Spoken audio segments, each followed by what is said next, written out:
Halo, selamat siang semuanya.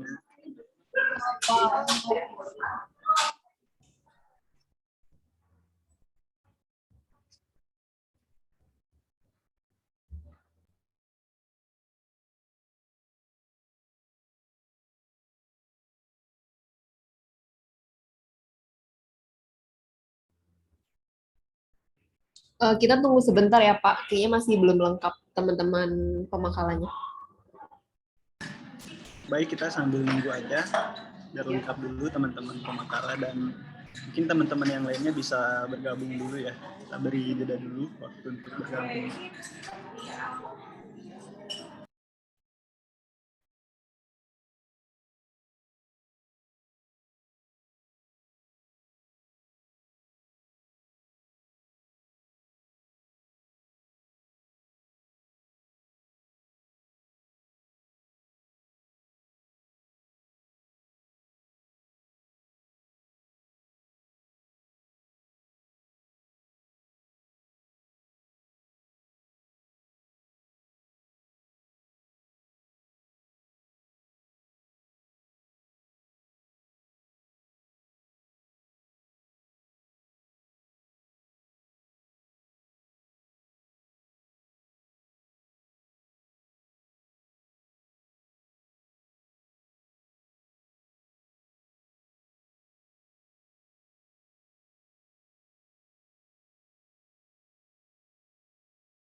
Oke, kita mulai aja ya Pak.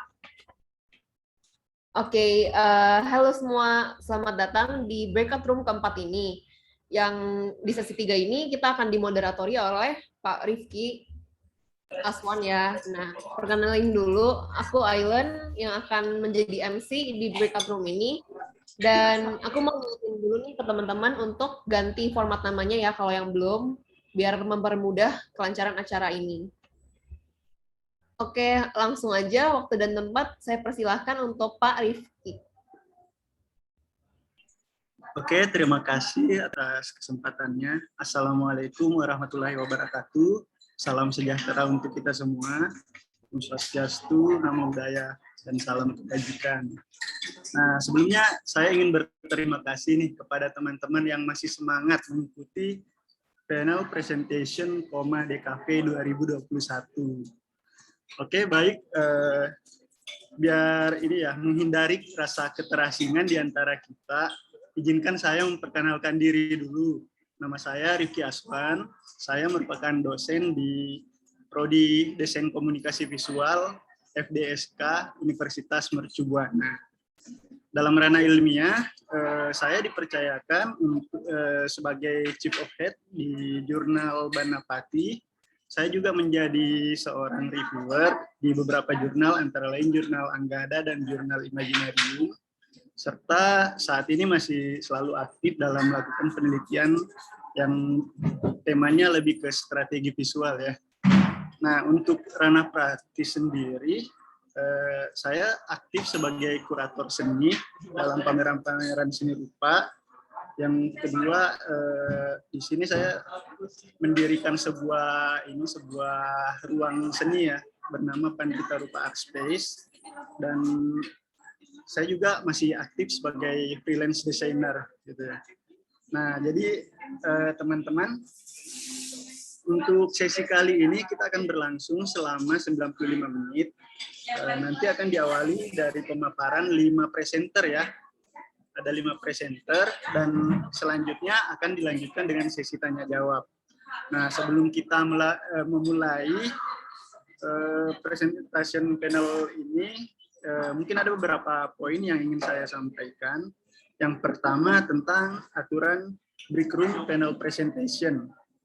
Jadi setiap pemakalah itu melakukan presentasi selama 8-10 menit. Yang kedua, dalam presentasi ini akan ada panitia yang bertindak sebagai timekeeping ya. Nanti akan mengingatkan pada menit ke-5 dan menit ke-2 gitu ya. Jadi untuk para presenter silahkan maksimalkan waktunya, silahkan jelaskan sedetail mungkin, sebaik mungkin, dan semaksimal mungkin ya. Nah, lanjut pada poin selanjutnya, untuk proses tanya jawab, semua peserta pada break room ini memiliki hak bertanya. Adapun teknisnya, peserta dapat menyampaikan pertanyaan dengan cara yang pertama menggunakan fitur raise hand jika ingin bertanya secara langsung. Nah, dan yang kedua bisa juga melalui peserta dapat menuliskan pertanyaannya melalui kolom chat yang ada di fitur Zoom ini. Nah, jadi untuk teman-teman sebagai saran ketika ingin bertanya, mungkin supaya lebih jelasnya pertanyaannya boleh langsung ditanyakan menyebut nama presenternya yang ditanyakan siapa gitu ya, biar lebih jelas. Oke, poin berikutnya tentang masalah teknis ya, masalah teknis dalam Zoom ini. Jika pemakalah mengalami kendala saat melakukan share screen, tim panitia akan memberikan bantuan. Jadi cukup mengirimkan link presentasi ke kolom chat, nanti panitia akan membantu untuk mempresentasikan. Oke, cukup jelas ya untuk aturan-aturannya. Baik, untuk mengefektifkan waktu, kita akan mulai sesi presentasinya. Di sini sudah ada 5 presenter ya. Jadi untuk presentasi pertama oleh Morens Rahel, ada hadir? Morens. Oke, Morens dengan kode makalah 4503 dengan judul analisa buku I Want to Be What I Want to Eat Tteokbokki 2 karya Basic He sebagai perancangan buku ilustrasi. Nah, oke, untuk waktu dan tempat saya persilakan ke Morens. Oke, aku izin share screen sebentar ya, Pak.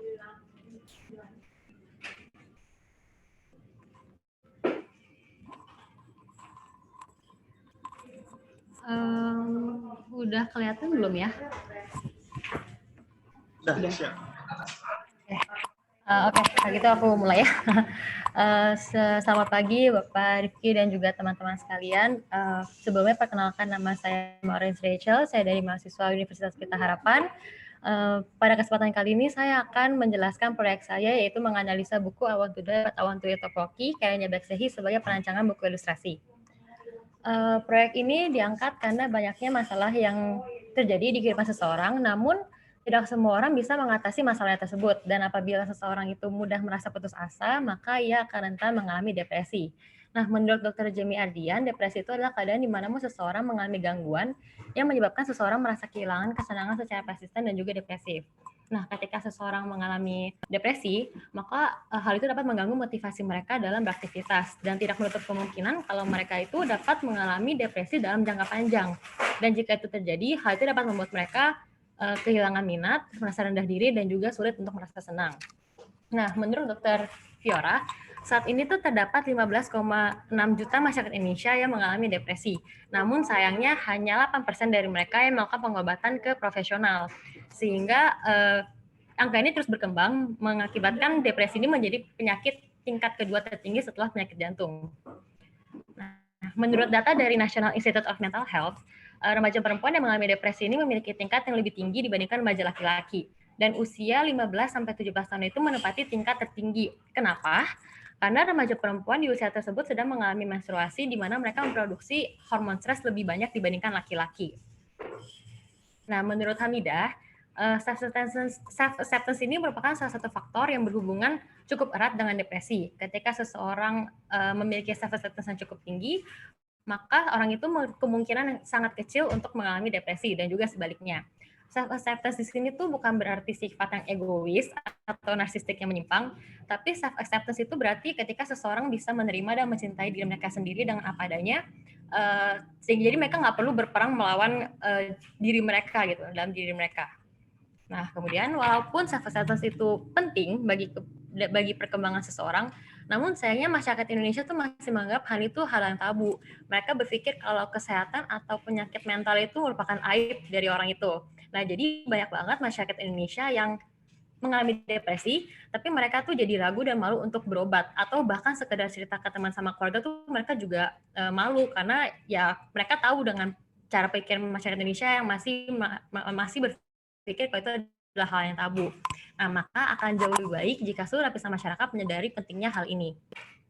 Nah, salah satu media yang mengedukasi pentingnya self-acceptance dan mendukung orang-orang yang mengalami depresi untuk berobat adalah buku I Want to Die But I Want to Eat Tteokbokki-nya karya Baek Se-hee. Buku ini tuh berisikan tentang pengalaman penulis, yaitu pasien yang mengalami depresi jangka panjang yang berusaha untuk sembuh dan mencintai diri sendiri dengan cara berkonsultasi rutin dengan psikiaternya. Nah, buku ini pun dibuat dengan tujuan untuk mendukung pembaca agar mereka bisa menerima dan mencintai diri mereka sendiri. Yang kemudian buku ini akan saya rancang menjadi buku ilustrasi. Nah, ilustrasi sendiri itu adalah gambar yang berfungsi sebagai sarana untuk menjelaskan satu kejadian.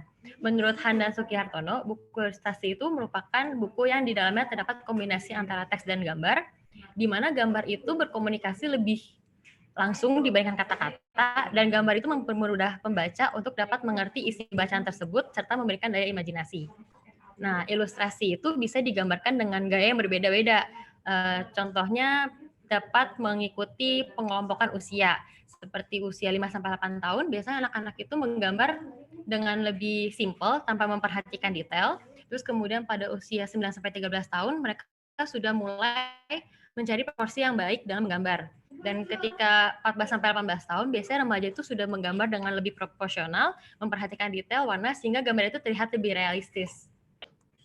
Nah, buku Tteokbokki ini tuh berisikan dialog antara pasien, yaitu penulis, dengan psikiaternya. Nah, dialog itu sendiri adalah percakapan antara dua orang atau lebih untuk mencapai tujuan tertentu. Di mana dengan berdialog, seseorang tuh dapat dengan mudah mengungkapkan perasaan yang mereka rasain kepada orang lain. Nah, dalam melakukan penelitian, saya menggunakan metode desain Robin Landa, di mana pada tahap awal saya melakukan studi pustaka untuk mengidentifikasi latar belakang self-acceptance itu sendiri. Kemudian saya menganalisa buku Tteokbokki ini dengan menganalisa unsur intrinsik dan juga ekstrinsiknya. Nah, dengan perancangan buku ilustrasi ini, saya bertujuan untuk menarik perhatian remaja khususnya yang berusia 15-17 tahun, agar mereka dapat mengenal pentingnya self-acceptance melalui buku ilustrasi yang akan saya rancang. Nah, bukunya juga untuk memberikan dukungan dan meyakinkan para remaja perempuan Indonesia yang mengalami depresi, bahwa depresi itu bukan suatu aib, jadi mereka nggak perlu ragu dan takut untuk bercerita atau bahkan untuk pergi berobat, dan bahkan mereka pun bisa sembuh dengan cara itu. Nah, ini buku Tteokbokki yang saya ambil. Buku ini juga sudah mendapatkan respons positif dari berbagai masyarakat. Bahkan buku ini juga sudah menjadi bestseller di Korea dan di Indonesia. Buku ini juga punya keunikan tersendiri karena dia penyajiannya menyajikan dialog antara pasien dengan psikiaternya kan. Nah, ini contoh isi dari bukunya yang berisikan dialog. Nah, dengan membaca buku ini, beberapa pembaca tuh berubah pikirannya mengenai konsultasi. Awalnya mereka berpikir kalau konsultasi itu hal yang menyeramkan dan mengerikan karena biasanya yang mereka pikirkan pasiennya itu bakal diberikan beberapa pertanyaan yang seolah-olah menyudutkan pasien. Sedangkan setelah mereka membaca buku ini, mereka merasa ternyata konseling itu bukan hal yang menyeramkan, bahkan menyenangkan, karena di sana pasien bisa bercerita apapun, pengalaman mereka, hal sepele apapun itu kepada psikiaternya, tanpa perlu merasa akan dijudge gitu sama psikiaternya. Bahkan psikiaternya pun akan memberikan solusi untuk membantu mereka dalam mengatasi masalahnya. Namun sayangnya dengan penyajian dialog seperti ini, buku ini tuh jadi sangat padat dengan teks gitu loh. Jadi kayak semua isi buku itu benar-benar full teks satu buku. Nah, sedangkan hal itu kurang cocok untuk target, yaitu remaja perempuan Indonesia berusia 15-17 tahun, di mana mereka tuh tingkat bacanya sangat minim. Sedangkan dengan adanya ilustrasi, buku cerita tuh akan jadi lebih menyenangkan dan menarik untuk dikonsumsi oleh para remaja. Nah, ini ada contoh salah satu buku ilustrasi. Ini juga mendapatkan respon yang positif dari masyarakat. Buku ini berjudul Your Name is a Song yang berisikan tentang penjelasan bahwa nama itu memiliki makna dan keindahan masing-masing. Jadi remaja itu nggak perlu malu akan nama-nama mereka. Nah, buku ini tuh banyak yang baca karena pada awalnya mereka tertarik dengan ilustrasinya. Mereka mengatakan bahwa, oh ternyata bukan ilustrasinya doang loh yang menyenangkan dan menarik, ternyata setelah dibaca ceritanya juga menarik dan powerful untuk dibaca oleh remaja saat ini. Nah, ini beberapa contoh masih ke ilustrasi kasar yang saya coba-coba untuk merancang karakter seperti postur dan ekspresi dan juga pewarnaan yang akan digunakan. Saya akan menggunakan warna-warna yang berdasarkan data dari psikologi warna yang telah saya dapatkan sama progres belakangan ini.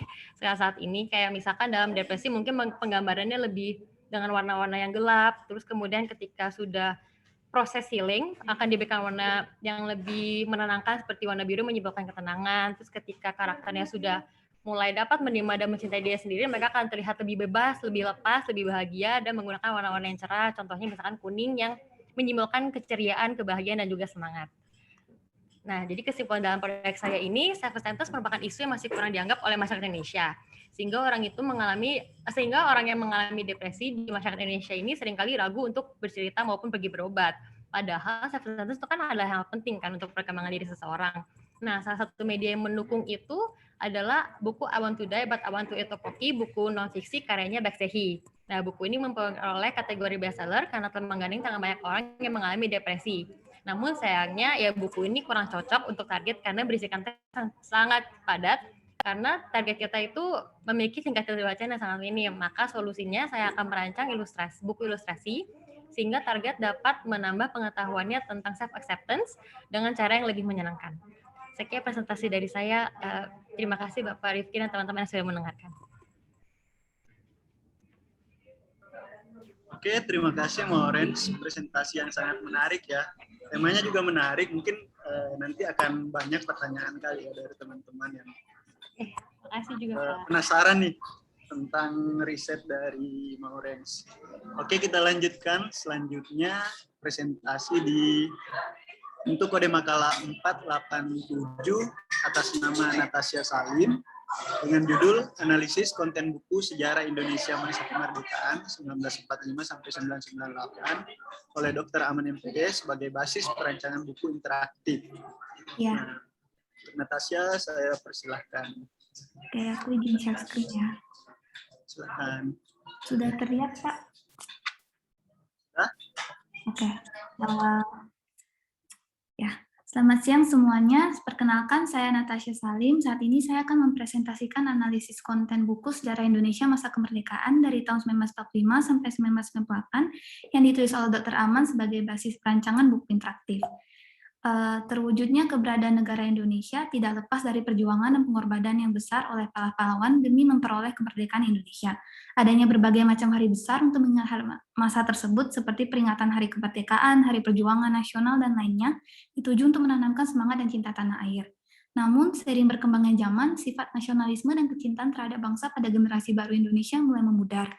Nah, pembelajaran tentang sejarah itu sendiri dianggap sebagai mata pelajaran yang membosankan, yang akhirnya berdampak pada partisipasi peserta didik yang cenderung pasif.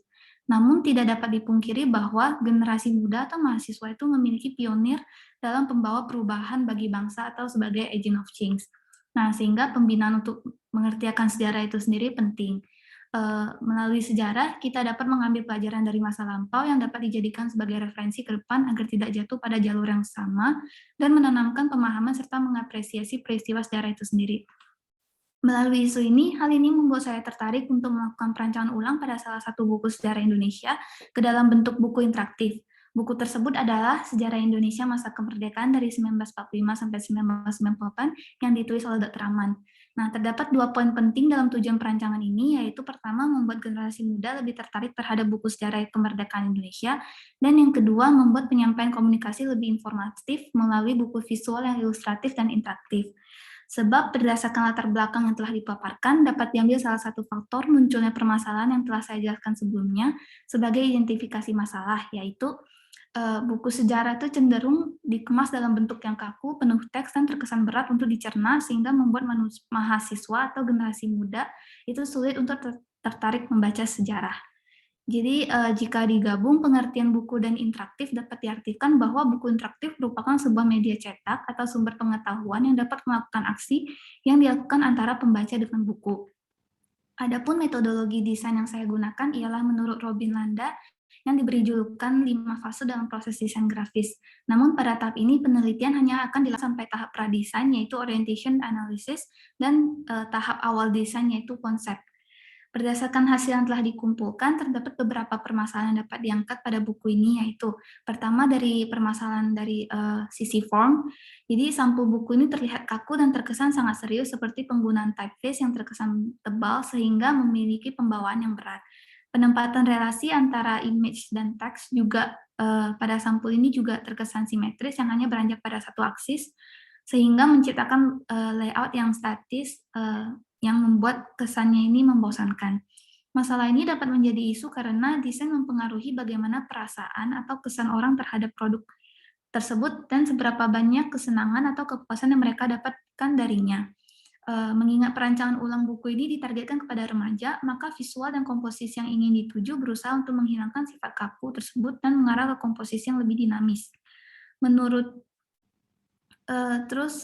Nedrew dan Paul Sternberg, dalam bukunya yang berjudul By Its Cover, Modern American Book Cover Design, sampul adalah komunikasi dan representasi grafis pertama buku kepada pembaca. Oleh karena itu, sampul buku membawa peran yang krusial dalam menarik perhatian pembaca atau audiens yang ingin dituju.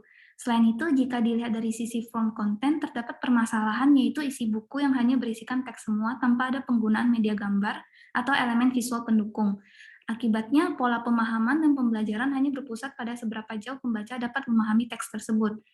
Pola pembelajaran dan komunikasi antara buku dan pembaca ini tentu tidak efektif dan kurang menarik khususnya bagi generasi muda, sebab pembaca tidak berperan sebagai subjek yang dapat memiliki kontribusi atau keterlibatan dalam proses belajar. Suatu media yang dapat melibatkan interaksi antara buku dengan pembaca dapat membawa keunggulan tersendiri pada kegiatan membaca. Salah satu media yang baik dan efektif untuk digunakan adalah media berbasis visual. Nah, pada dasarnya gambar sendiri dapat memicu atau mendorong para siswa untuk meningkatkan minat dalam proses belajar. Dan pembelajaran berbasis visual dapat memudahkan proses pemahaman dan memori pada materi atau teks yang terlihat kompleks. Maka dari itu, saya ingin merancang ulang buku ini ke dalam bentuk buku interaktif. Buku interaktif dapat membuat pembaca lebih menikmati dan senang dalam kegiatan membaca mereka karena menyajikan banyak variasi yang memerlukan keterlibatan indera.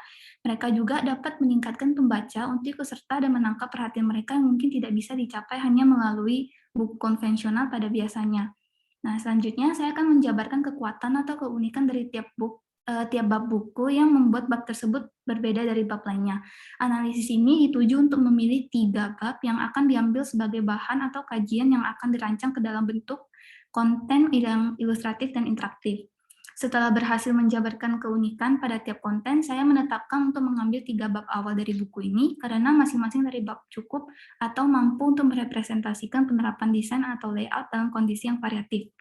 Mengingat perancangan ulang ini akan diberikan penambahan visual yang ilustratif dan interaktif, maka ukuran buku sangat menentukan jangkauan visibilitas dan kenyamanan pembaca dalam menafsirkan visual dan proses kegiatan interaktif buku. Pada perancangan ini, saya akan mengubah ukuran buku yang sebelumnya itu 15,5 cm kali 23 cm, di mana ukuran ini merupakan format UNESCO sebagai standar buku ilmiah atau akademis, yang akan saya ubah menjadi format coffee table book, yaitu 21 cm kali 28 cm. Pada dasarnya, coffee table book merupakan sebuah buku yang lebih berorientasi pada muatan visual, sehingga membuat buku ini cenderung memiliki ukuran yang besar. Oleh karena itu, ukuran buku jenis ini sebaiknya tidak jauh dari ukuran 20 cm hingga 29,7 cm. Mengingat ukuran sebelumnya merupakan ukuran standar buku pelajaran, perubahan ini dituju untuk membuat ukuran buku tidak membawa kesan seperti format buku akademis atau buku pelajaran yang terlihat serius, ke dalam bentuk buku format yang lebih akan saya ubah ke dalam bentuk format yang lebih menyenangkan dan ringan. Nah, dengan ini diharapkan pembaca dapat lebih menikmati proses membaca tanpa adanya rasa beban atau seakan-akan sedang membaca buku pelajaran sekolah. Setelah itu, saya menetapkan konstruksi grid pada buku ini. Saya menggunakan metode modular scale dengan skala 1:1,2 dan menjadikan penjabaran ukuran ini sebagai acuan dalam sizing guide maupun teks. Untuk guides dibagi ke dalam 5 kolom dan 6 row. Berikut adalah kedua keywords yang akan digunakan sebagai pendekatan visual pada buku, yaitu historical dan chaos. Kedua keywords ini dituju untuk tetap berhubungan atau memiliki ikatan dengan tema buku ini. yang mengisahkan seputar sejarah perjuangan dan pengorbanan bangsa Indonesia demi memperoleh kemerdekaan. Berikut adalah penjabaran keywords historical mulai dari kata-kata yang berrelasi dengan kata historical hingga color palette yang merepresentasikan keywords tersebut. Konsep penjabaran yang sama juga diterapkan pada keywords kedua, yaitu chaos, dan setelah itu saya visualisasikan mengumpulkan referensi yang akan dijadikan sebagai mood board. Berikut adalah preview atau tampilan dari penerapan grid pada teks dan ilustrasi maupun media interaktif pada salah satu perwakilan halaman buku ini. Untuk sistemnya, teks akan dibagi ke dalam dua row begini dan menghabiskan maksimal 3 tingkat kotak agar sisanya dapat diberi ruang untuk ilustrasi. Kemudian sistem ini juga dipakai demi menjaga halaman agar tidak diberi penuh full text gitu, jadi tidak terkesan berat. Untuk ilustrasinya juga akan diberi banyak arsiran kasar atau cross-hatching seperti yang telah ditampilkan, namun tampilan ini memang masih dalam tahap awal perancangan dan perencanaan konsep, yang kedepannya masih akan mengalami perkembangan dan modifikasi.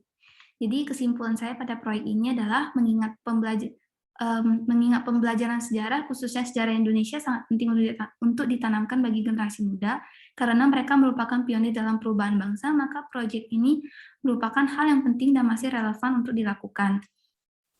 Sehingga proyek ini diharapkan dapat menarik minat baca generasi muda pada buku sejarah, khususnya buku sejarah Indonesia. Untuk memicu atau meningkatkan ketertarikan minat baca tersebut dapat dibantu dengan media berbasis visual, sebab media ini dapat melibatkan interaksi antara buku dengan pembaca dan membawa keunggulan tersendiri pada kegiatan membaca, yaitu meningkatkan minat dan proses pemahaman. Sekian dari presentasi saya, terima kasih. Oke, terima kasih Natasha atas presentasinya. Tema yang sangat menarik. Jadi memang betul bahwa sekarang ini kita lagi krisis pada ini ya, pada literasi ya. Jadi mana anak-anak muda sekarang ini jadi malas baca gitu ya. Pengennya instan. Nah, dan salah satu yang paling penting itu memang sejarah kita ya. Kita tidak boleh melupakan sejarah karena salah satu cara menjajah sebuah bangsa adalah hapuskan sejarahnya, seperti itu ya kata tokoh besar.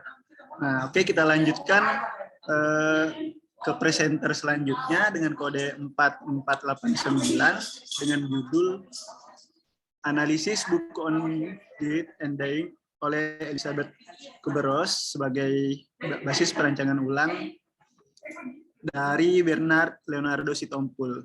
Oke, Bernard, saya persilahkan. Sudah kelihatan ya? Oke, sudah. Silakan. Selamat siang Pak Rifki dan teman-teman. Nama saya Bernard Leonardo Sitompul. Pada kesempatan ini saya akan membahas makalah saya yang berjudul Analisis Buku on Death and Dying karya Elizabeth Kubler-Ross sebagai basis perancangan ulang. Pertama-tama saya akan menjelaskan secara singkat mengenai buku dan penulisnya, yaitu dokter sekaligus psikiater Elizabeth Kubler-Ross, yang memulai beberapa rangkaian kuliah yang membahas mengenai pasien-pasien yang kehilangan harapan hidup.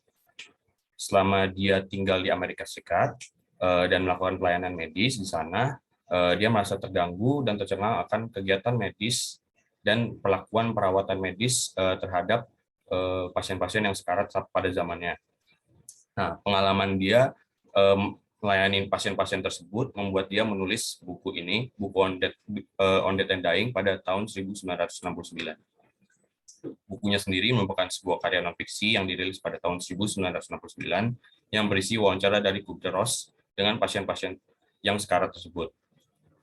Rilisnya buku ini menjadi sebuah tamparan dan juga dobrakan pada adat praktik medis yang dia saksikan sendiri pada zaman itu. Tujuan dari buku ini sendiri itu untuk sebagai media untuk mengidentifikasi perasaan seseorang saat mereka mengalami kedukaan dan bagaimana cara menghadapinya. Kemudian dari penelitian yang saya dapatkan terdapat permasalahan secara visual dari buku ini, di mana buku ini belum memiliki sampul yang konsisten. Tipografi dari sampul ini memiliki masalah keterbacaan dan tipografi dan keseluruhan sampul belum merepresentasikan isi pembahasan buku yang topiknya itu emosional. Kemudian dalam isi buku ini isinya padat dengan teks, memiliki layout yang stagnan dan belum mengaplikasikan media warna dalam buku. Memang dilihat dari awal, permasalahan visual ini mungkin bukan masalah yang benar-benar krusial dalam penyelenggaraan atau penyebaran buku ini sendiri kepada target audiensnya, tetapi jika kita lihat dari masalah dan dari data-data yang saya dapatkan, ditemukan bahwa masalah mengenai proses mental dan psikologi itu banyak juga dialami oleh anak muda dan remaja. Dan dalam studi terhadap mahasiswa perguruan tinggi sebagai sampel, terbukti bahwa pembelajaran menggunakan teks dengan ilustrasi, media ilustrasi itu lebih efektif daripada pembelajaran hanya menggunakan teks. Jadi secara kesimpulan, penampilan visual dari buku ini belum cocok untuk target yang lebih muda. Maka tujuan penelitian saya ini untuk melakukan pergeseran target audiens mereka menjadi remaja sampai dewasa muda yang berumur 17 sampai 22 tahun. Dengan melakukan perancangan ulang buku dengan penambahan media gambar ilustrasi sebagai untuk memfokuskan untuk media informasi yang lebih baik dalam buku. Saya juga mengumpulkan beberapa teori-teori yang dapat membantu saya untuk dalam perancangan ulang buku. Yang pertama jelas teori dari buku itu sendiri apa, kemudian layout. Layout ini menyinggung bagaimana elemen-elemen grafis diletakkan, setiap elemen saling berhubungan, dan juga memicu emosi pembaca. Sudah dilihat sendiri bahwa layout dari bukunya itu belum dapat merepresentasikan dan memicu emosi dari pembaca, karena bukunya itu sendiri memiliki topik yang emosional. Dan untuk membantu saya merancang layout tersebut, saya menggunakan grid. Grid adalah sebuah sarana penentuan posisi elemen visual di dalam sebuah layout. Kemudian gambar dan buku. Gambar adalah sebuah perwakilan konkret dari objek-objek sekitar kita, di mana seorang akan mengartikan sebuah objek lebih cepat dan membaca. Maka ini kenapa saya memilih media gambar ilustrasi untuk perancangan ulang buku. Kemudian ada warna dan psikologi.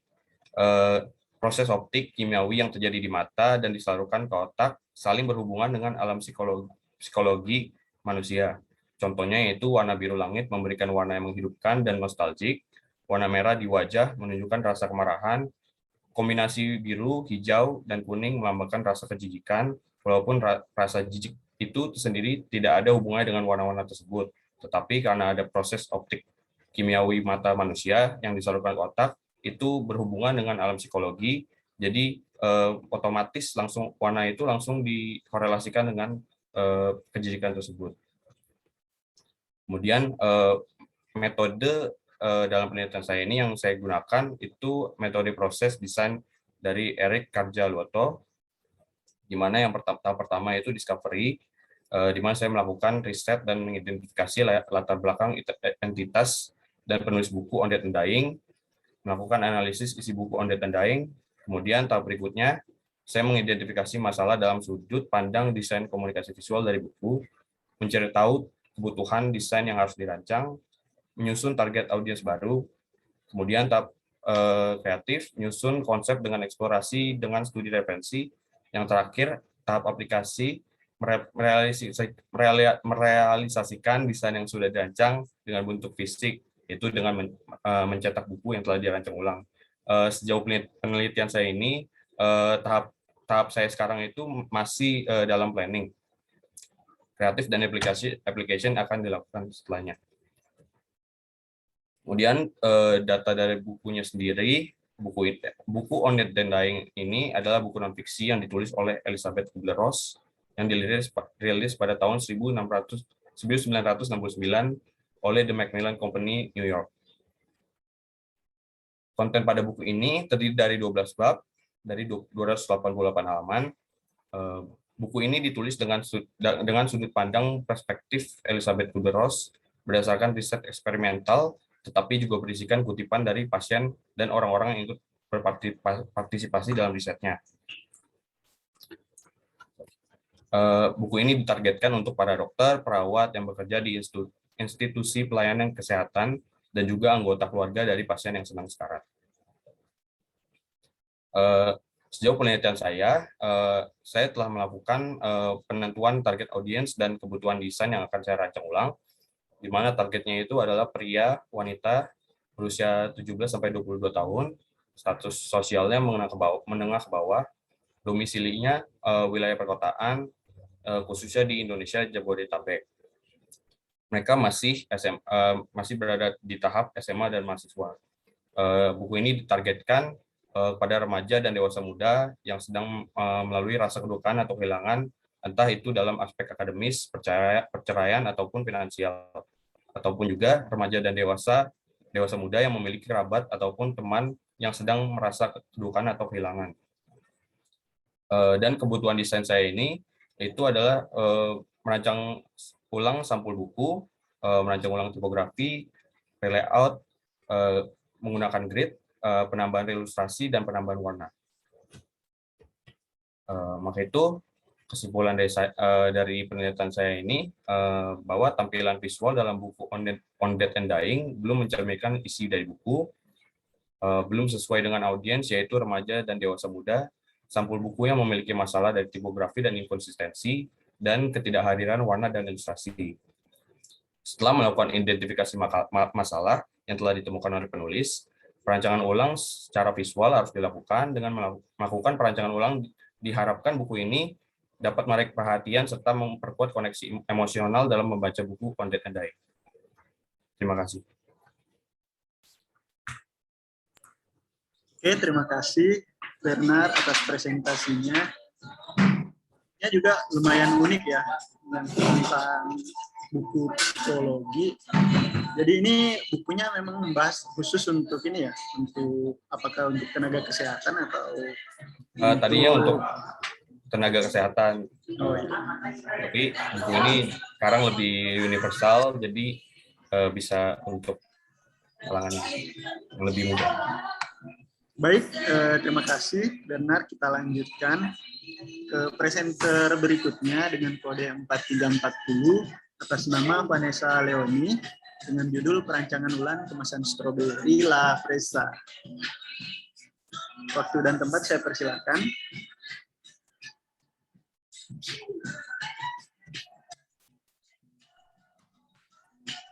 Oke, selamat siang Bapak dan teman-teman semua. Salam kenal, nama saya Helena Kalista bersama teman saya Madeline Aurelia dari jurusan Desain Komunikasi Visual Konsentrasi Desain Grafis Universitas Pelita Harapan.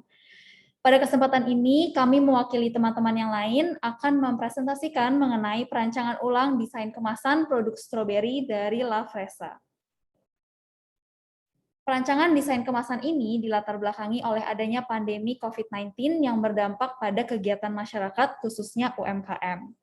Pada kegiatan ini, kami berkesempatan untuk bekerja sama dengan Gambaran Brand dan Bank Rakyat Indonesia untuk mendesain ulang kemasan dari La Fresa.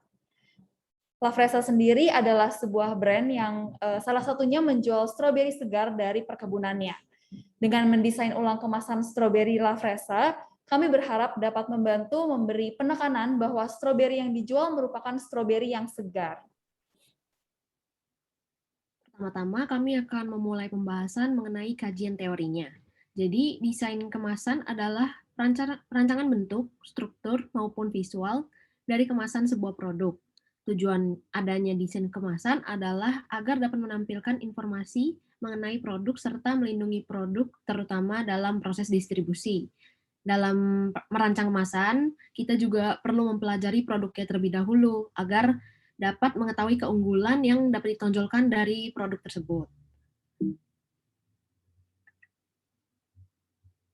Rancangan desain kemasan ini dilakukan dengan 3 tahap. Yang pertama adalah tahap pradesain, dilanjutkan dengan tahap desain, dan terakhir tahap pasca desain.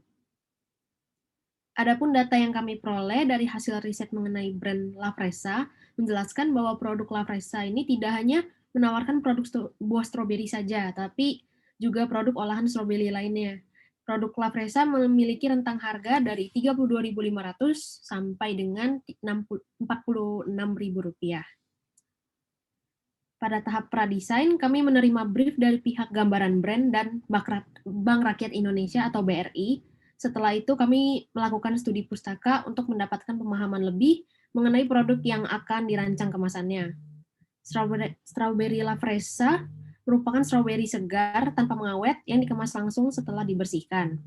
Permasalahan dari desain existing yang kami dapati adalah penempatan label, stiker, dan plastik pelapis yang membuat buah stroberi ini tidak terlihat jelas.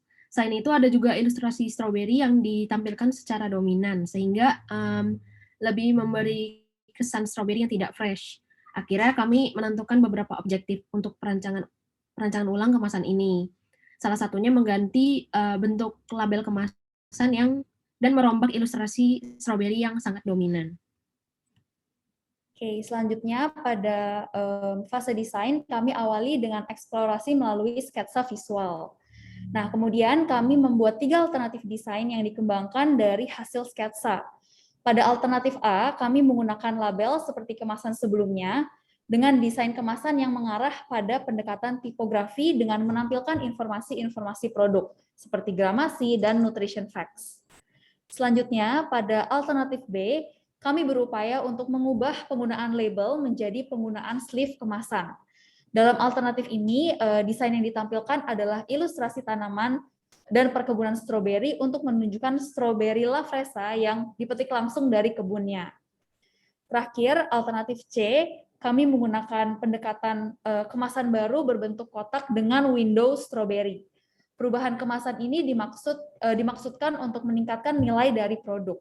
Selain itu, pada alternatif ini menampilkan ilustrasi dari sosok orang-orang yang sedang melakukan kegiatan dengan stroberi untuk mempresentasikan perkebunan stroberi La Fresa di Lembang.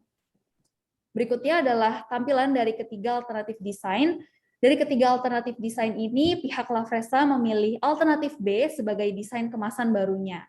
Alternatif B dianggap paling sesuai dengan objektif yang telah kami rumuskan sebelumnya. Lalu pada fase pasca desain, kami membuat final artwork dari sleeve kemasan yang telah disesuaikan dengan kemasan strawberry La Fresa untuk ukuran 250 gram.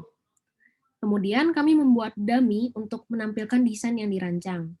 Berikut adalah dokumentasi dari dummy yang telah kami buat. Dari foto yang ditampilkan berikut, terlihat perubahan desain dari kemasan yang lama menjadi kemasan yang baru. Pada kemasan yang baru terdapat perubahan desain yang signifikan di mana permasalahan-permasalahan pada desain yang lama telah diselesaikan seperti perubahan label kemasan menjadi sleeve, penggunaan ilustrasi, dan warna yang baru. Nah, akhir dari proses perancangan ini adalah proses publikasi yang dilakukan melalui acara Pesta Rakyat Simpedes 2021 yang diselenggarakan oleh BRI selaku penyelenggara kegiatan pengabdian masyarakat ini dan ditayangkan oleh MNC Media pada tanggal 25 September 2021 lalu. Dalam kegiatan publikasi ini, kami berkesempatan untuk membahas mengenai proses perancangan yang dilakukan dengan tujuan untuk menjelaskan dan mengedukasi mengenai proses perancangan desain kemasan ini. Untuk menyimpulkan, perancangan kemasan produk strawberry La Fresa ini dilakukan mengacu kepada pemahaman teoritis dan juga kerangka metodologi desain. Tidak lupa, sebuah kemasan juga perlu merepresentasikan dan melindungi produknya dengan baik. Kami juga melihat bahwa perancangan ulang sebuah kemasan perlu mempertimbangkan aspek-aspek mendasar seperti kebutuhan dari produk yang akan dikemas dalam desain kemasan tersebut. Sehingga dengan keilmuan desain komunikasi visual, seorang desainer perlu menggali informasi dan juga pesan-pesan utama yang perlu direpresentasikan menggunakan berbagai instrumen visual untuk mencapai objektif tersebut. Dengan ini kami sangat optimis bahwa desain kemasan yang dibuat dapat diimplementasikan dalam skala yang lebih besar lagi. Sekian presentasi dari kami, terima kasih.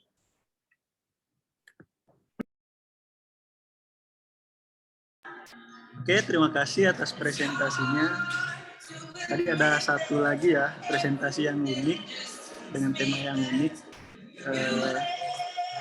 dari Helena dan kawan-kawan. Ternyata ini ada tim presentasi ya. Baik, kita lanjutkan untuk presentasi selanjutnya dengan kode makalah 4339 dengan nama Helena Kalista. Oh, Laurentius Calvin ya. Ini tim lagi ya. Ada timnya Laurentius Calvin, Jesselyn Kotandi, Redela Agatha, dan Helena Kalista. Nah, untuk waktu dan tempat saya persilakan.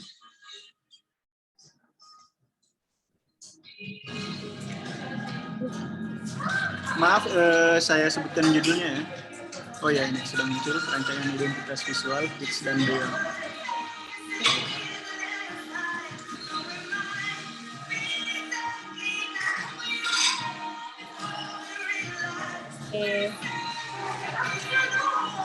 Oke, selamat siang Pak Rifki dan rekan-rekan sekalian. Perkenalkan kembali, nama saya Helena Kalista dari DKV UPH 2019 bersama rekan saya Laurentius Calvin dari DKV UPH 2018. Pada kesempatan kali ini, izinkan kami untuk memaparkan presentasi mengenai perancangan identitas visual Kids and Beyond. Pada perancangan ini, Program Studi Desain Komunikasi Visual Universitas Pelita Harapan mengadakan kerjasama dengan Kids and Beyond dalam membuat perancangan identitas visual dalam rangka melaksanakan kerjasama dengan industri. Kids and Beyond yang merupakan anak perusahaan dari Books and Beyond adalah sebuah perusahaan yang menjual buku dan produk-produk untuk bayi sampai anak berumur 12 tahun. Perancangan yang dilakukan ini merupakan upaya untuk meresponi kebutuhan yang ada dari industri.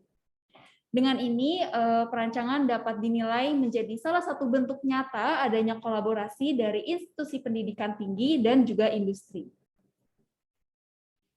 Perancangan ini tentunya dilandasi dengan pemahaman bahwa suatu identitas visual dan penerapannya merupakan hal yang dinilai penting bagi sebuah perusahaan. Hal ini penting karena perancangan-perancangan tersebut, jika dilakukan dengan baik dan benar, mampu menciptakan suatu brand yang baik juga, di mana brand atau citra sendiri merupakan persepsi publik dari sebuah entitas. Selanjutnya, memasuki branding yang merupakan sebuah kegiatan yang dilakukan dengan membuat brand identity serta brand touchpoints yang diharapkan dapat membentuk persepsi publik. Nah, pada brand identity mencakup elemen-elemen yang digunakan untuk membangun identitas sebuah brand, seperti logo, penggunaan warna, pemilihan huruf dan tipografi, penggunaan foto atau ilustrasi, dan lain-lainnya. Pada proses perancangan, kami telah melewati 3 fase. Ada pradesain, desain, dan pasca desain. Pada pradesain, kami mendapatkan brief dari pihak stakeholders, kemudian mengumpulkan data secara mandiri, serta melakukan analisis untuk membuat konsep desain. Setelah itu, kami memasuki fase desain, di mana kami mulai membuat identitas visual berdasarkan konsep desain yang didapatkan dari fase sebelumnya. Terakhir, dalam fase pasca desain, desain kami berkesempatan untuk diimplementasikan langsung ke dalam medium-medium branding touchpoints yang dibutuhkan dari pihak Kids and Beyond. Sehingga, boleh di next. Sehingga data-data yang dapat disampaikan pada hari ini adalah Kids and Beyond merupakan toko retail yang berfokus kepada produk anak-anak yang menyediakan tempat untuk mereka bermain dan mencoba langsung produk yang ditawarkan. Dengan ini, orang tua dapat memahami secara langsung produk apa yang tepat bagi anak-anaknya. Hal ini mendukung kami untuk membuat visual dengan menggunakan karakteristik produk STEAM yang terdiri dari Science, Technology, Engineering, Art, and Mathematics yang merupakan produk unggulan dari Kids and Beyond. Nah, dari sini kami rumuskan 3 kata kunci yang dapat menggambarkan Kids and Beyond secara keseluruhan, yaitu pengalaman, perkembangan, dan relasi. Baik, selanjutnya mengenai pembahasan yang akan dimulai dari tahap pradesain, di mana kami mengembangkan mood board yang kemudian dilanjutkan dengan sketsa desain alternatif logo berdasarkan kata kunci yang telah kami pilih sebelumnya. Kemudian setelah alternatif ini digagas, kami mulai mengerucutkan sketsa tersebut menjadi 5 desain alternatif. Alternatif yang pertama kami mengembangkan dengan upaya untuk merepresentasikan kata perkembangan melalui ikon kupu-kupu yang dihadirkan dengan lambang ampersand dari Kids and Beyond. Alternatif kedua kami kembangkan dengan upaya untuk merepresentasikan kata pengalaman yang dihadirkan dengan goresan-goresan tangan anak yang diterapkan pada keseluruhan logo. Kemudian untuk alternatif ketiga, kami berfokus dalam menghadirkan pengalaman dan perkembangan dengan menggunakan elemen-elemen yang modular untuk membentuk logo Kids and Beyond. Alternatif berikutnya, kami berfokus untuk menghadirkan kembali pengalaman dan relasi yang ditunjukkan dengan stilasi gambar anak pada ampersand dari logo Kids and Beyond. Dan terakhir, kami mengembangkan dalam upaya untuk merepresentasikan pengalaman kembali dan relasi yang diterapkan pada elemen-elemen modular dan relasional pada logo entitas. Nah, dari kelima alternatif tersebut, kemudian para stakeholders dari entitas tersebut memilih alternatif desain kelima dengan penambahan beberapa masukan terkait fleksibilitas dan juga pewarnaan desain logo serta elemen identitas visual lainnya. Kami kemudian melakukan revisi dan menghasilkan desain final seperti yang tertera pada slide saat ini. Dapat dilihat bahwa desain final ini menampilkan logo type Kids and Beyond dengan typeface geometrik dan bentuk-bentuk yang saling tumpang tindih untuk merepresentasikan perkembangan dan relasi antara elemen-elemen tersebut. Selain logo final tersebut, kami juga mengembangkan varian logo entitas yang dapat dikembangkan lebih lanjut sesuai dengan kebutuhan nantinya. Selanjutnya, kami juga melakukan implementasi dari identitas visual tersebut pada medium-medium lain seperti seragam, kartu nama, tas, hingga wall sticker tokonya. Nah, untuk orang dan keberlanjutannya, proyek ini telah dipublikasikan dan diluncurkan serta dapat dilihat langsung pada Ion Mall BSD City Tangerang. Selain itu, proyek terhadap entitas Kids and Beyond ini juga muncul dan digunakan pada Power Commerce Asia. Sebagai kesimpulan, proses perancangan identitas visual yang kami lakukan ini menghasilkan 5 desain alternatif yang kemudian dipilih dan difinalisasi. Selain logo, kami juga merancang keseluruhan elemen identitas visual yang diimplementasikan pada brand touchpoints yang dapat dilihat pada toko di Ion Mall BSD City Tangerang. Proyek perancangan ini dapat dikatakan berjalan secara efisien dengan menggunakan metodologi desain yang baik berupa pradesain, desain, dan pasca desain. Hingga kini kami masih terlibat dengan entitas dalam merancang brand touchpoints yang lainnya yang dapat dilihat secara langsung baik di toko maupun media promosi digital. Dan sekian untuk presentasi kami dari hari ini dan terima kasih.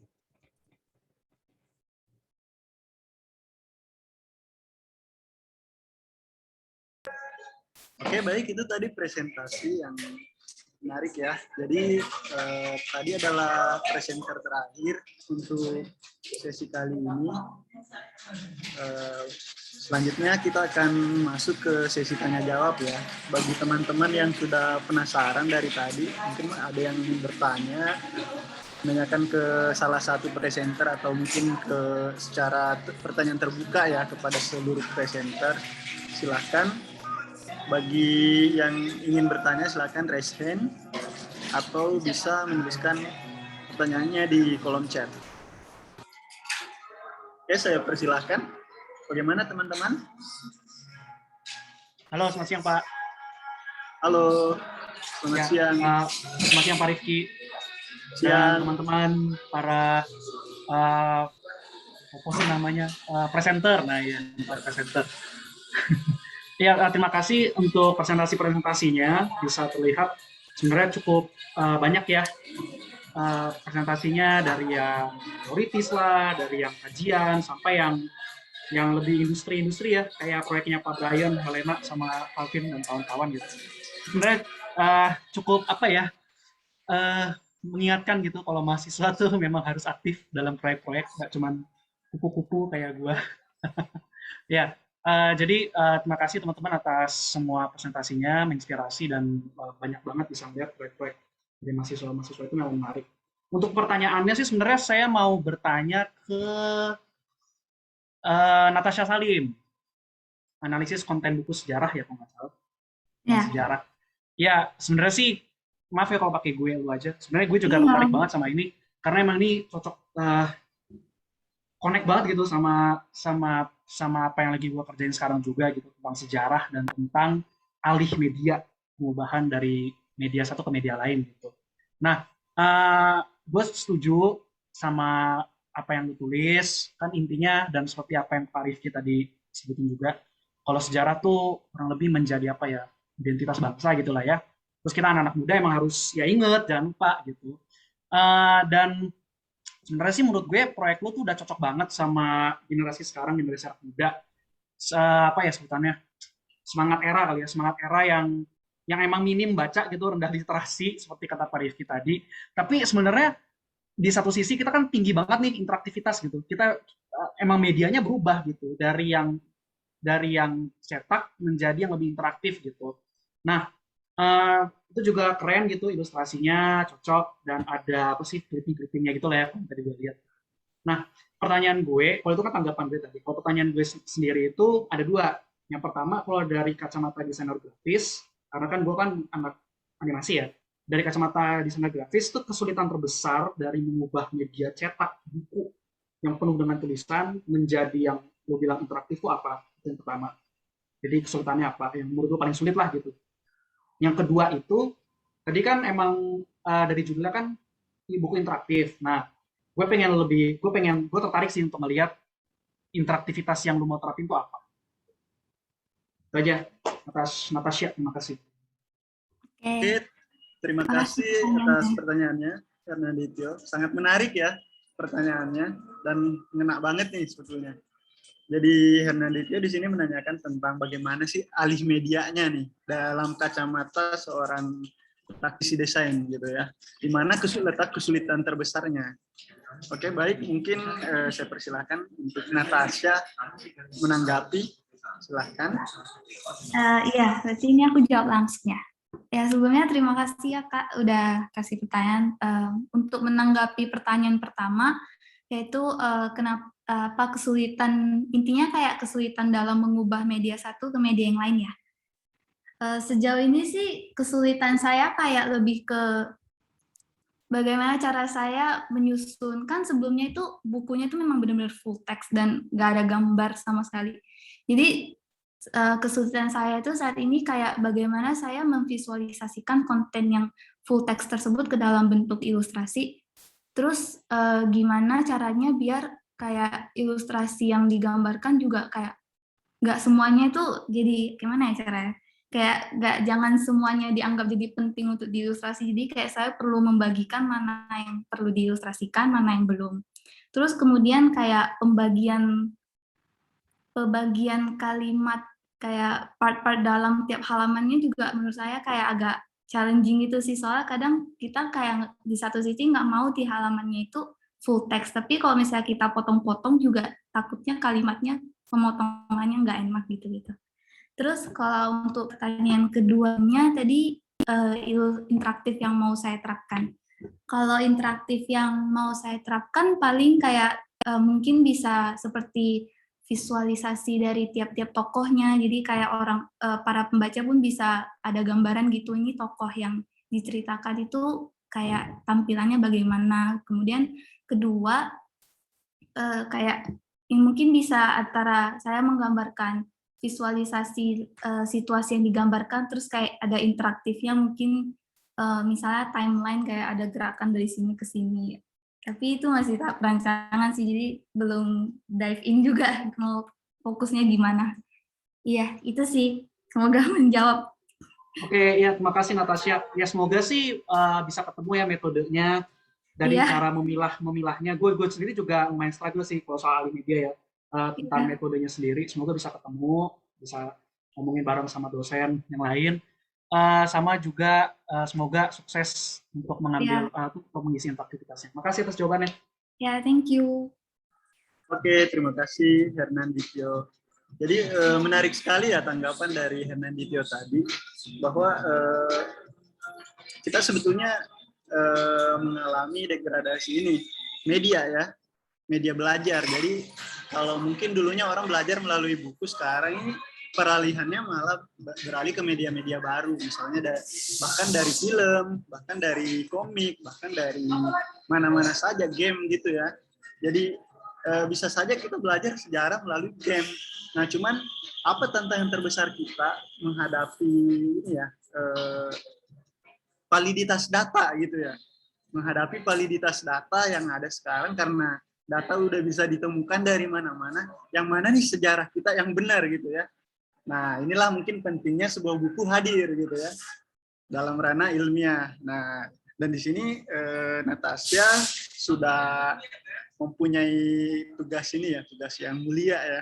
Bagaimana merancang sebuah buku yang mampu menarik perhatian, yang tetap dalam kaidah ilmiah dan mampu memberikan sebuah motivasi baca kepada generasi-generasi saat ini. Nah, mungkin ini yang tadi dijelaskan sama Natasha itu tentang kesulitan dalam alih media.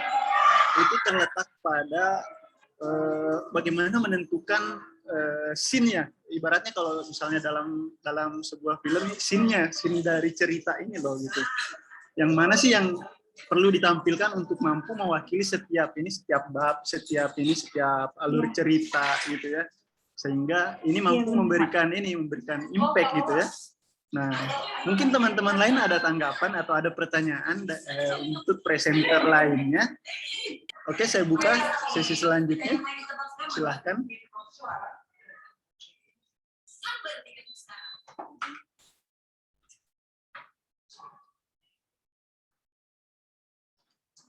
Ada pertanyaan?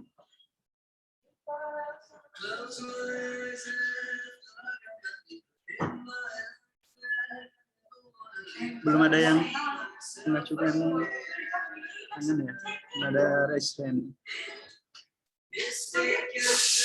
Di kolom chat juga masih kosong ya?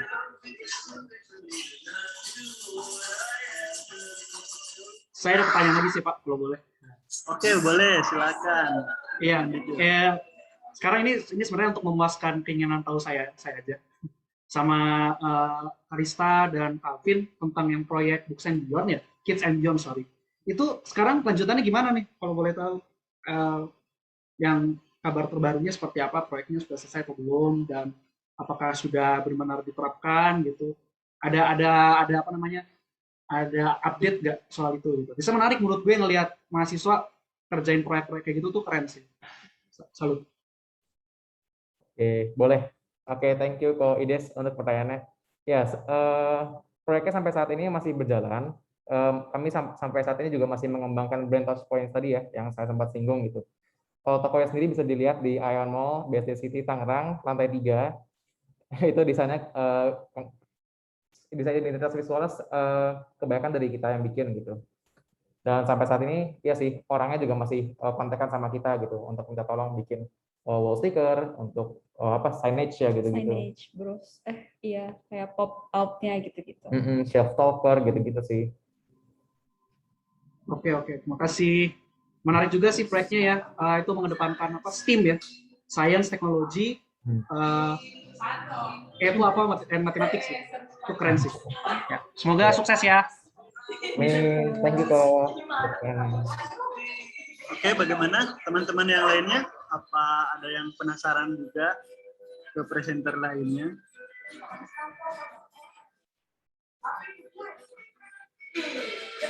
Kalau belum ada, mungkin saya juga boleh bertanya kali ya.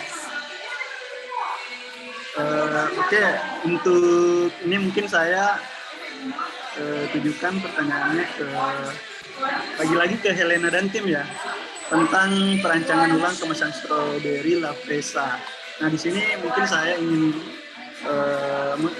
mendengar bagaimana sih cerita teman-teman pada saat bertemu dengan klien. Mungkin bisa diceritakan tantangan-tantangan terbesarnya, bagaimana cara kalian dalam meyakinkan klien sehingga sudah mampu memilih salah satu desain alternatif, yaitu alternatif B tadi gitu ya.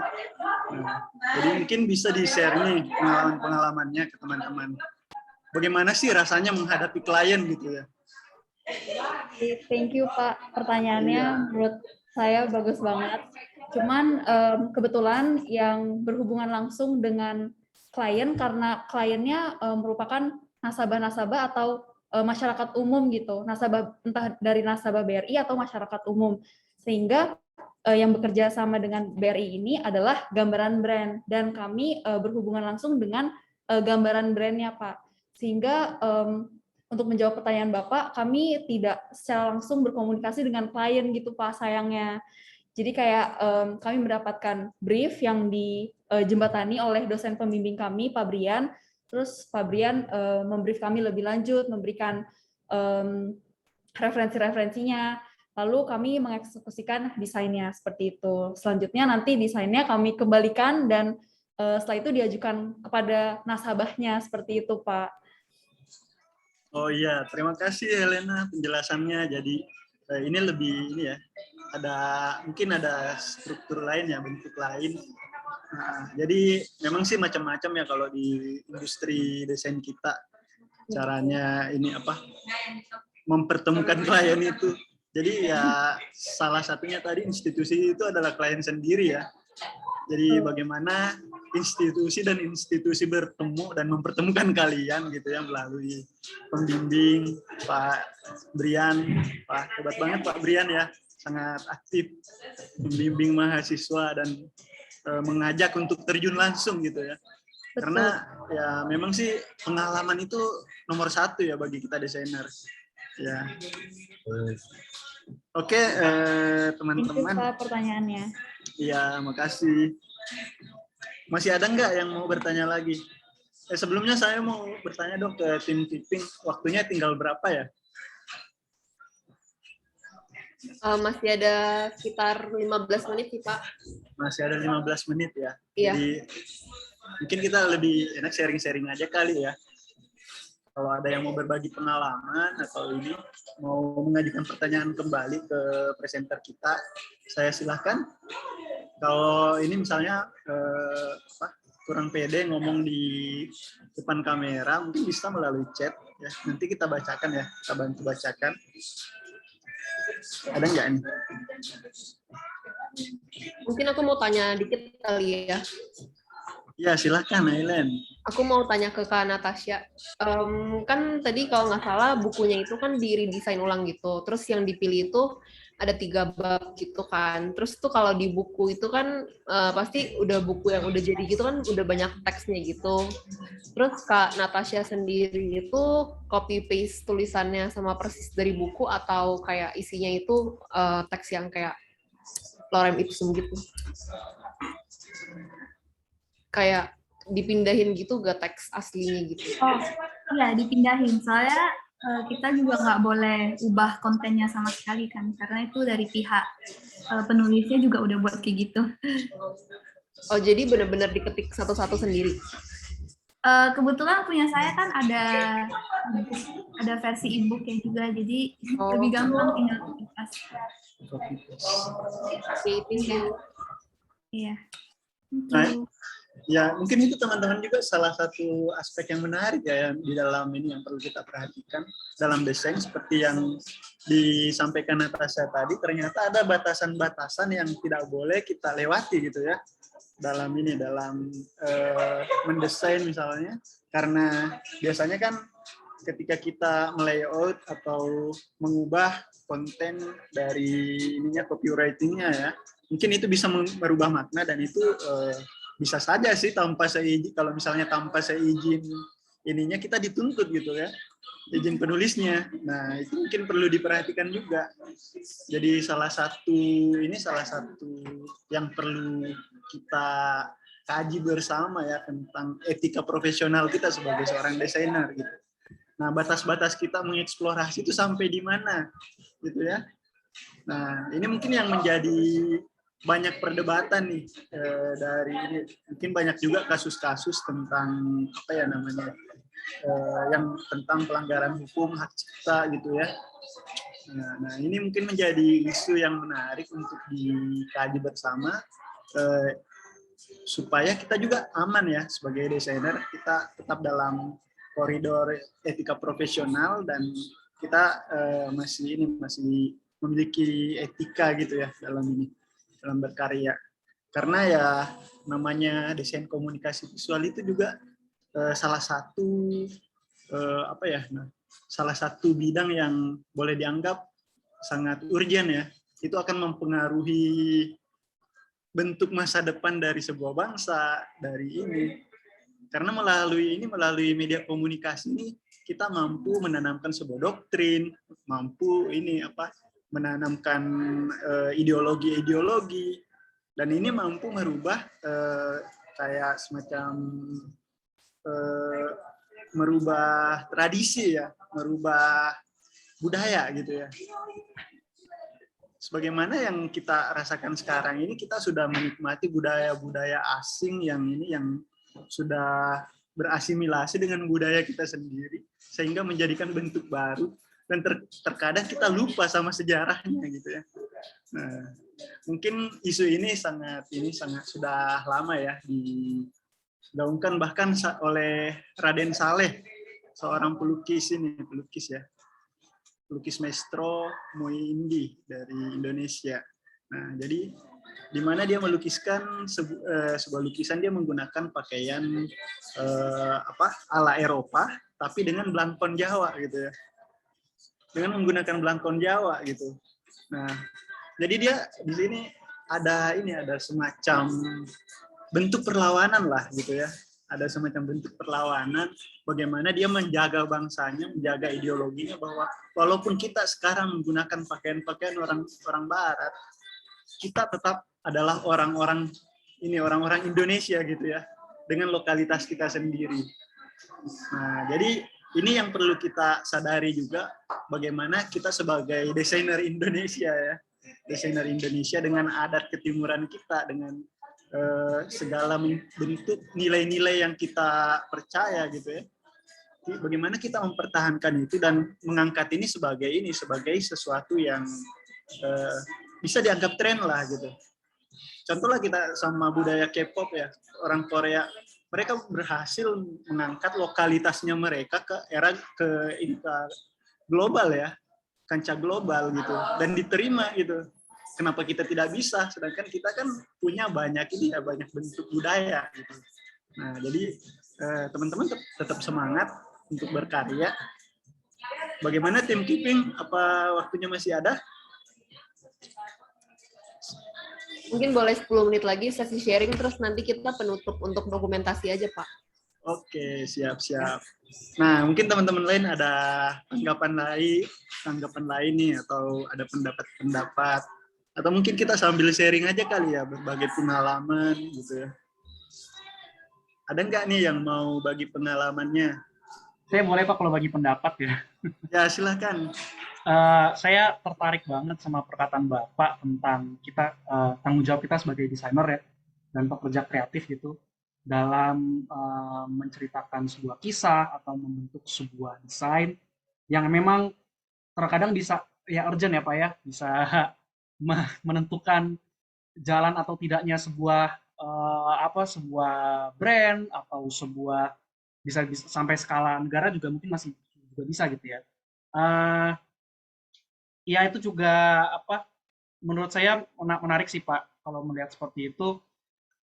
Kalau seperti yang contoh Bapak tadi tentang Raden Saleh, saya rasa itu juga menarik.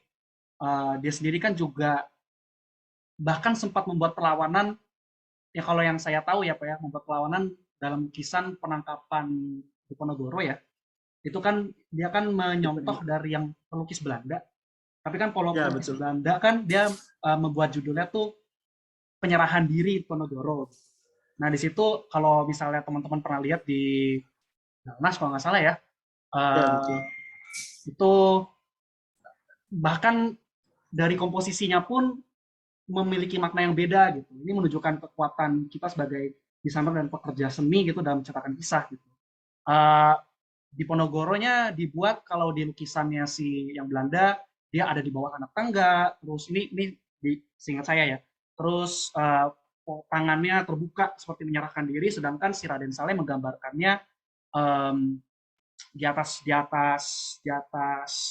tangga dan dalam posisi yang seperti menentang gitu. Nah itu cuman contoh aja sih. Kalau emang sejak zaman dahulu kita para pekerja kreatif tuh mempunyai dampak yang cukup besar kali ya. Apalagi kan materi yang kita ciptakan itu yaitu gambar visual gitu, itu bahkan melebihi kata-kata gitu. Bahkan sebelum prasejarah kan lukisan itu menjadi sarana komunikasi. Jadi menurut saya pasti di masa depan pun gambar itu tetap ada gitu. ilustrasi tetap ada, desainer pasti tetap punya pekerjaan itu. Ya, benar sekali seperti yang disampaikan Hernandito. Nah, jadi salah satu contoh menarik ya dari lukisan penangkapan Diponegoro tadi. Jadi ada dua versi, versi pelukis barat dengan versi dari Raden Saleh sendiri. Nah, seperti yang diceritakan tadi bahwa penggambarannya secara objek dan tata letak layout dan lain-lainnya itu sama, tapi ada perubahan-perubahan yang mampu mempengaruhi makna gitu ya. Makna dari lukisan itu sendiri. Nah, jadi di versi ini, di versi lukisan Raden Saleh sendiri, dia itu kepalanya menengadah ke atas sebagai tanda dia tidak menyerah gitu ya. Dia tidak pernah menyerah sampai akhir gitu. Nah, dan suasana yang dilukiskan itu di langit pagi gitu ya. Itu mampu menggambarkan bahwa perjuangan itu belum berakhir walaupun Pangeran Diponegoro ditangkap, perjuangan itu tetap, ini baru awal dari perjuangan bangsa Indonesia. Semangatnya tetap membara gitu ya. Beda dengan versi yang barat dilukiskan pada senja ya. Pada senja hari dengan awan-awan yang lebih senja dan posisi kepala yang menunduk gitu ya. Nah, ternyata di sini permainan tanda yang menarik bahkan dari Raden Saleh dari tahun berapa gitu ya. Sebelum sebelum media-media ini hadir gitu ya, dia menghadirkan sebuah perlawanan, menyampaikan sebuah pesan melalui lukisan-lukisan yang dia kerjakan. Dia menitipkan ideologi-ideologi perlawanan gitu ya. Nah, jadi ini salah satu yang spesial di seni rupa dan desain ya, yang terutama yang bergerak di wilayah citra, karena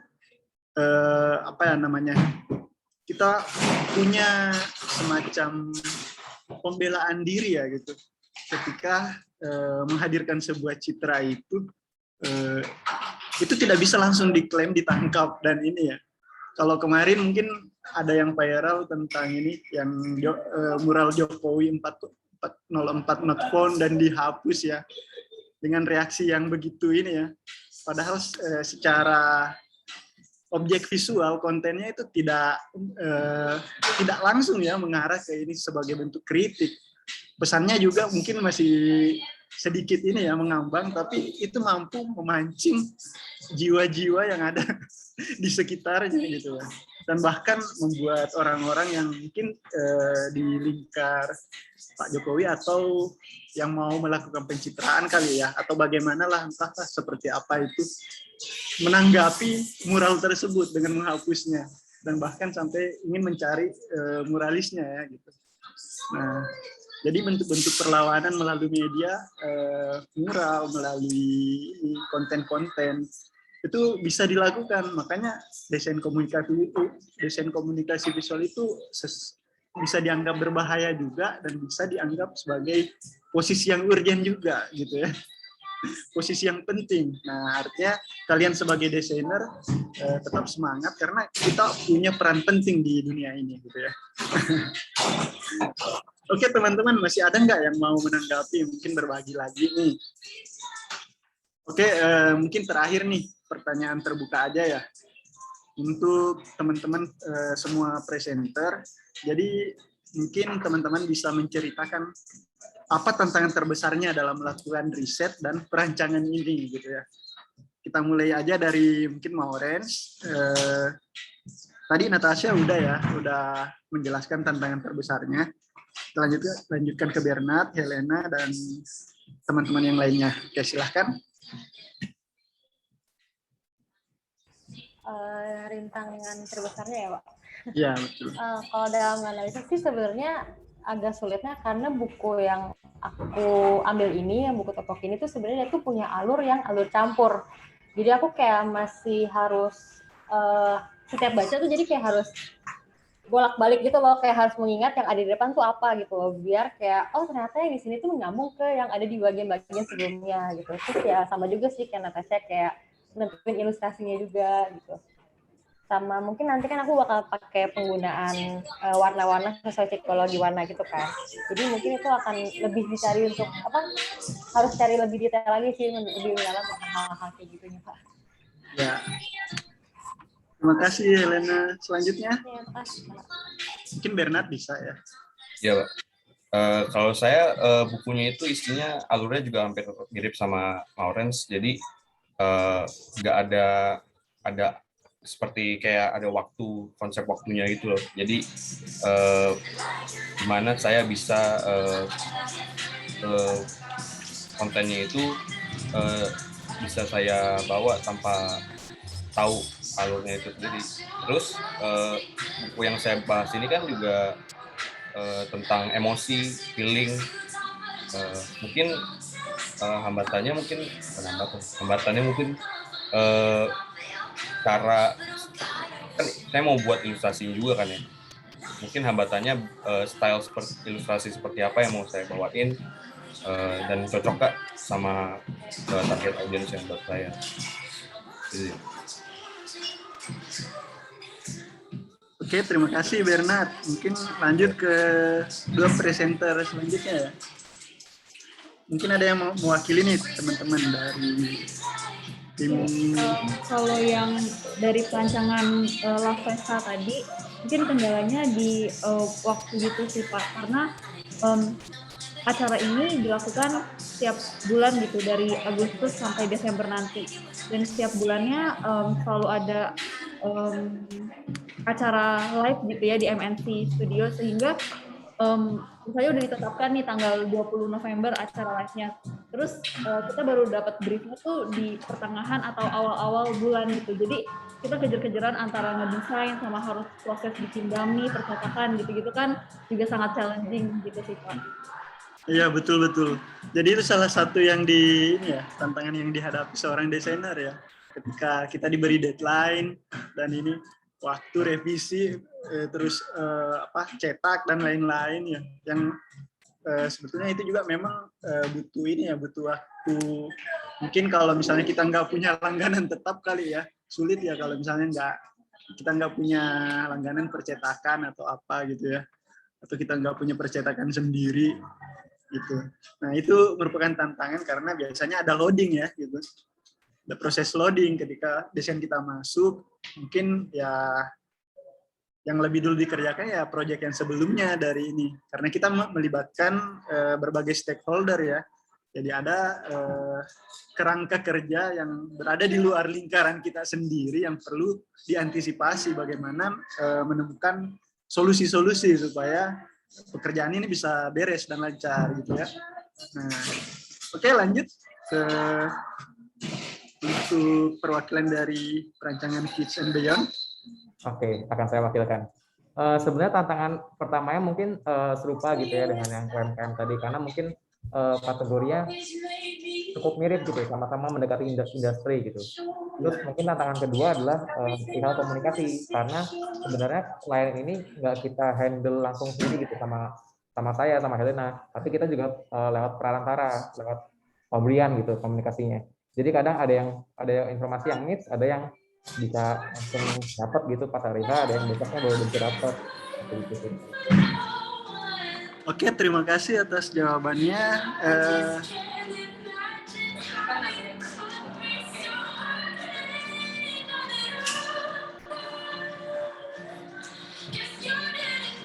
Mungkin saya sedikit ada pertanyaan lagi ya ke Natasha sendiri nih. Jadi dengan temanya tadi kan melakukan sebuah redesign ya.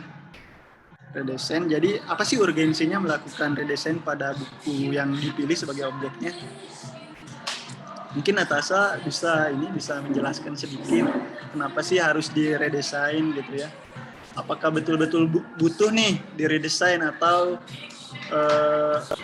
karena kebanyakan beralasan sekarang ya, saya melihat teman-teman mahasiswa itu banyak menganggap bahwa buku yang nggak ada ilustrasinya itu nggak mampu kebaca gitu ya. Tapi nggak kebacanya oleh siapa? Seperti yang dijelaskan tadi sama Hernanditio, bahwa sebetulnya kita punya transisi ini ya, transisi budaya media gitu ya. budaya media, karena yang namanya habit gitu ya, habit itu sesuai dengan perkembangan teknologi dan media yang ada pada kita sendiri. Bisa saja sih mungkin orang-orang tua kita lebih senang membaca koran daripada baca di iPad gitu ya, baca di internet. Nah, jadi yang dimaksud kurang efektif di sini sebetulnya segmentasinya kemana? Apakah segmentasi terkhusus atau secara keseluruhan dia memang kurang efektif dalam ini ya, karena nggak ada ilustrasinya ya gitu. Terus bagaimana dengan nenek-nenek kita misalnya yang dulu hanya mendengarkan radio gitu ya, radio yang belum ada gambar tapi itu ada drama gitu loh, kayak semacam opera radio yang bercerita. Terus ini mungkin kalian pernah dengar kali ya, opera radio yang ini yang menceritakan tentang kisah yang ada cuma suara aja dan kita berimajinasi orangnya kayak gimana nih gitu dengan suara-suara yang kita dengarkan. Nah, artinya kan di situ ada penikmatan media di antar generasi yang menikmati koran, generasi yang menikmati radio, generasi era 90-an yang berkembang dengan televisi, dan sampai generasi Z yang menikmati teknologi internet ya, gitu. Nah, jadi masing-masing punya karakter yang berbeda. Nah, jadi di sini mungkin supaya kita melek lagi ya, teman-teman juga bisa menyadari bahwa kenapa sih kita selalu berasumsi bahwa buku yang tidak ada warnanya, buku yang tidak ada ilustrasinya itu dianggap kurang mampu, menarik untuk dibaca gitu ya. Padahal jujur ya, kalau saya mungkin saya juga sering baca novel ya. Membaca novel itu punya sensasi tersendiri gitu ya. Jadi ketika saya membandingkan antara sebuah film, sebuah novel dan sebuah film gitu ya, sebuah film, ternyata ada perbedaan dari perasaan gitu ya, yang saya rasakan ketika saya menikmati novelnya dibandingkan filmnya. Mungkin entah karena saya mungkin bisa lebih menikmati imajinasinya, berimajinasi dalam membaca novel, mengimajinasikan tokoh-tokohnya seperti apa, mengimajinasikan warna-warna yang ada di situ dibandingkan dengan film yang sudah membatasi dengan warna yang ada di layar gitu ya. Entahlah seperti apa, mungkin ini menarik untuk didiskusikan ya.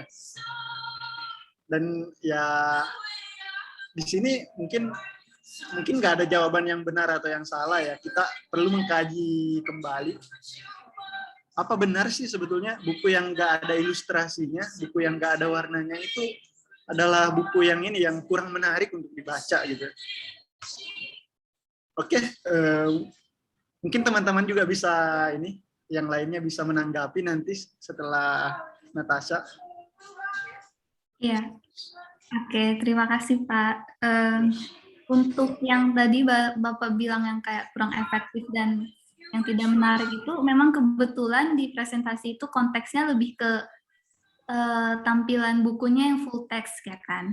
Terus kalau dijawab dari pandangan saya, memang terkadang kita tuh memang punya doktrin kalau misalnya buku yang full text itu tidak menarik, tapi personally saya juga sering baca novel, jadi menurut saya kayak kalau misalnya penuh teks juga sebenarnya nggak masalah, cuman mungkin kayak kebanyakan banyak orang itu mungkin lebih kayak beda gitu sih mungkin Pak. Jadi kayak ada orang yang nggak gitu suka baca yang full text begini, jadi kalau misalnya ada penambahan ilustrasi, media ilustrasi mungkin dapat lebih membantu dan jangkauan audiensnya mungkin dapat lebih luas gitu Pak. Nah kalau misalnya untuk yang kenapa kayak target audiens saya generasi muda dan penambahan ilustrasi itu dapat lebih efektif, mungkin kayak sekarang ini kayaknya semakin, karena mungkin media elektronik juga, media digital juga semakin berkembang ya, jadi kayak ability kayak literasi anak muda juga mungkin berkurang gitu Pak. Tapi ini nggak tahu juga ya. Saya rasanya sih gitu. Terus udah lebih jarang juga orang yang baca buku gitu-gitu, kayak karena sekarang digital juga udah sangat berkembang. Kemudian ya itu sih Pak jawaban saya. Udah lupa Ya. juga tadi pertanyaan detailnya gimana Pak? Boleh diulang kalau misalnya kurang menjawab. Sudah sih, cukup ini sih cukup menarik ya jawaban dari Helena sendiri, dan Helena juga merasakan sendiri kan sebagai pembaca novel gitu ya. Ternyata ada juga ini dimensi-dimensi di mana teks itu juga menjadi menarik dan membuat imajinasi kita liar ya gitu. Iya Pak. Nah, dan di sini kalau kita kembali ke ini ya, ke dasar pemikiran postmodern di mana segala narasi-narasi itu sudah setara gitu ya.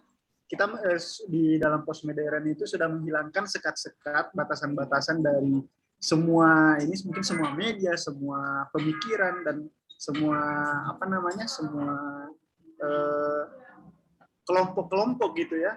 Jadi tidak ada lagi kelompok tinggi, kelompok rendah, yang ada semua kesetaraan yang ujungnya pada seberapa banyak dukungan gitu, seberapa banyak populasi dari sebuah pemikiran gitu ya, seberapa banyak populasi dari penikmat media itu sendiri gitu ya, penikmat novel, penikmat ini. Nah, jadi itu lebih terarah ke segmentasi gitu ya. Jadi bukan lagi pada bahwa medianya yang salah gitu. Enggak, jadi enggak seperti itu. Jadi media itu akan tepat jika digunakan pada orang yang tepat gitu ya. Nah, bukan pada kesannya bukan pada medianya itu sendiri gitu. Nah, kalau mungkin dasar pemikiran dari postmodernnya seperti itu ya. Jadi semua narasi-narasi itu sudah muncul dari masa lalu sampai masa sekarang, sudah muncul semua. Dari style, dari dari gaya desain, semuanya hadir di era sekarang ini ya, di era 4.0 ini. Semua dihadirkan di dalam dunia maya, di dunia nyata gitu ya. Semuanya menikmati gitu. Bahkan style-style dari masa lampau itu dibawa gitu, sampai saat ini ya. Nah, jadi karena sudah ada ini ya, sudah ada peringatan dari timekeeping, kita tinggal 3 menit lagi. Jadi sebetulnya sangat menarik ya diskusi hari ini. Tapi karena mengingat kita terbatas di waktu, jadi kita lanjutkan aja ke ke proses selanjutnya, kita foto bareng kali ya. Iya. Makasih, sebelumnya terima kasih ya Pak udah jadi moderator di session ketiga ini. Ya, Jadi teman-temannya menarik banget sih semuanya pembahasannya, tapi karena 2 menit lagi udah mau ditutup boardnya, sebaiknya kita sekarang dokumentasi dulu ya. Dokumentasinya akan dipimpin oleh Kak Kristi, waktu dan tempat kami persilahkan. Oke, teman-teman yang belum on cam bisa minta tolong untuk on cam dulu ya.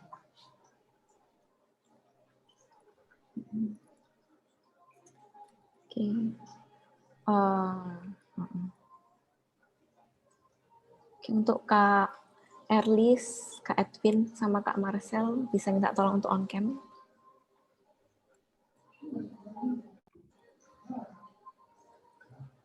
Oke, aku mulai ya untuk dokumentasinya. Oke, 1, 2, 3.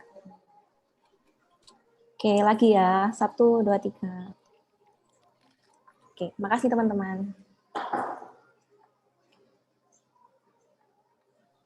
Oke, sampai segitu dulu acara di board keempat ini. Sampai jumpa di acara besok ya teman-teman. Sekarang dipersilakan untuk balik ke main room. Makasih ya Pak.